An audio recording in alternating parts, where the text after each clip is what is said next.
Let's meet a new girl and examine the evils of slavery. These travelers gonna eat some poisonous leaves. The most compelling character in Kino's journey is apparently not Kino herself, but this new character photo. Hello everybody and welcome to Kino's Kino, our weekly reviews of the new anime adaptation of Kino's Journey, in which we determine whether each episode is Kino or not. I say our, but that cuck-fuck Velor GTZ is missing this week because he sucks.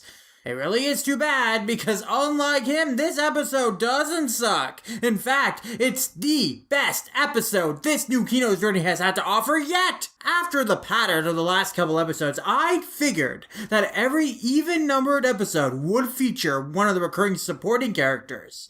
This episode continues that pattern. But unlike episodes 2 and 4, this episode does not star Shizu, and in fact barely features Kino at all. Instead, this episode finally introduced us to the third pair of travelers the books follow, Photo and So. Unlike Shizu, Photo was not featured in the original anime, since I don't even think the books had introduced her at that point. I believe her first appearance was in volume 12. So I knew next to nothing about this character. I learned through cultural osmosis or random internet surfing that she was originally a slave, and that's the only bit of her backstory that I knew. I had guessed by the episode description on Crunchyroll that this would be the episode where she'd be introduced, and I was really curious about it because I had no idea what to expect from her and from the story.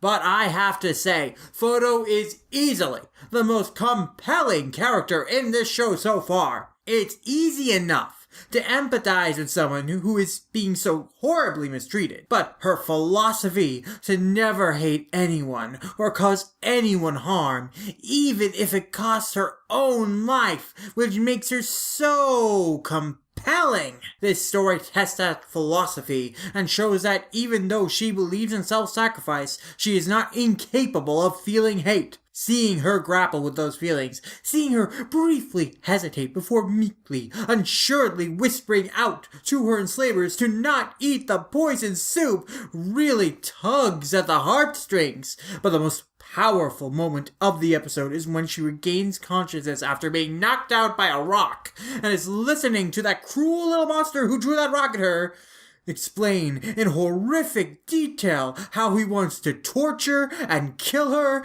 and she lets out a hellish, ear-piercing scream that sounds like an alarm is going off, and it rings in your ears and it feels like a bullet to the gut. My God, the framing of that shot as she belts out that scream is such an incredibly striking image as well, and the most intense part is wondering just what she's dreaming about. What part? The fact that these people are going to die and she can't save them? Or what they've done and are planning to do to her? Or is it both?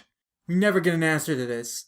And that just makes this sequence all the more emotionally powerful, and the deaths of her enslavers evoke both horror and relief at the same time. I really like how through Photo and her enslavers, we get a snapshot of the best and worst in human beings. Photo is a good person through and through. She wants to make the most moral choice for religious reasons, but also for her own personal conscience, and she believes in the best in everyone, even when she had literally been sold into slavery by her priest, by a person she trusts, her own country, and is so horribly mistreated by the enslavers. There are parallels here to Tifana's backstory. Both Tifana and Photo were orphans, but I think this episode goes even farther in putting Photo in a much more intensely harmful and painful to watch situations, because the enslavers are so unabashedly abusive to Photo, and they don't treat her like a human being at all. It's not just like how Tifana was ignored. Even the kids in this group of travelers are mocking Photo and calling her names and saying that she's stupid for being a slave. And of course, we have that one brat who says he wants to torture her just to prove that he's a man and some shit. It's really uncomfortable to hear them talk about Photo like she's an object, like she's something they can like cut up and play and abuse as they please. We see a lot of cuts between Photo and images of meat that the travelers are preparing for their dinner, and the connection is they're both being treated like cattle, like commodities, and it's really messed up. But the enslavers are treating each other nicely. To each other, they seem like a loving and nurturing bunch. The family is very supportive and kind to their own children, but they unleash all their venom onto Photo, an outsider.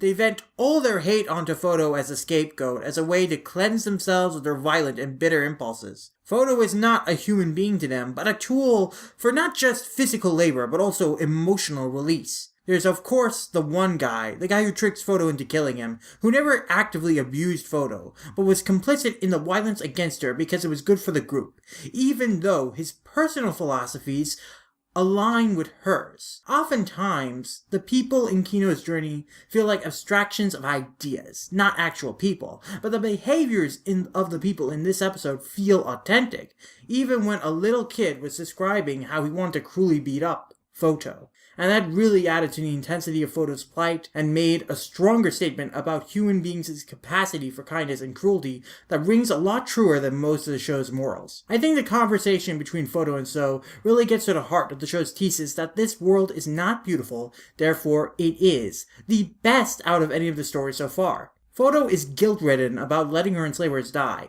and believes she should have died alongside them. But So tells her that even if she had spoken out,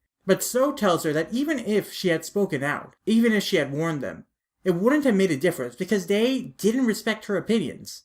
They died because of their own mistakes, both in being foolish enough to eat poisonous plants and for mistreating and dismissing Photo as a human being. I love So's that's life philosophy, that you never know when you're going to die, but you should just keep living and enjoy yourself in the moment, because eventually we all die. Since Photo was so fatalistic, believing that she had to die because of her moral failing to save them, the sentiment to just live rings really powerfully, and it was really moving to see in the epilogue that Photo not only lived happily after this in a community that respects and loves her, but renewed her passion for life and the beauty of the world around her, immortalizing that passion by taking photos of the world, and made a name for herself both figuratively and literally. I think that's what's really strong about Photo's character arc, is that she starts out believing that the world is beautiful, lives through hell and witnesses some of the worst of it, and then rediscovers beauty in the world by accepting the miracle that is her life and appreciating being able to live just another day. I think this episode really exemplifies the most compelling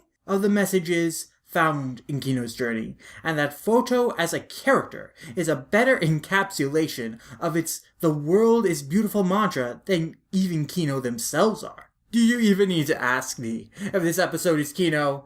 This is the most Kino episode of Kino's journey I've ever watched. The art direction, storyboarding, music, and storytelling was the best I've ever seen from the show, and I can only hope it's a sign of good things to come going forward. Honestly, after watching this episode, I'm more eager for the next photocentric episode than any of the ones featuring Kino and Shizu, so I really hope there's more of them. I almost wish I was watching a Photo's Journey show instead of a Kino's Journey show, but then again, I don't know how many Photo stories there are in the original novel. Regardless, my excitement for the show has been rejuvenated, and I'm looking forward to what the second half of the season will have to offer. But until next time, I hope you all have a beautiful day.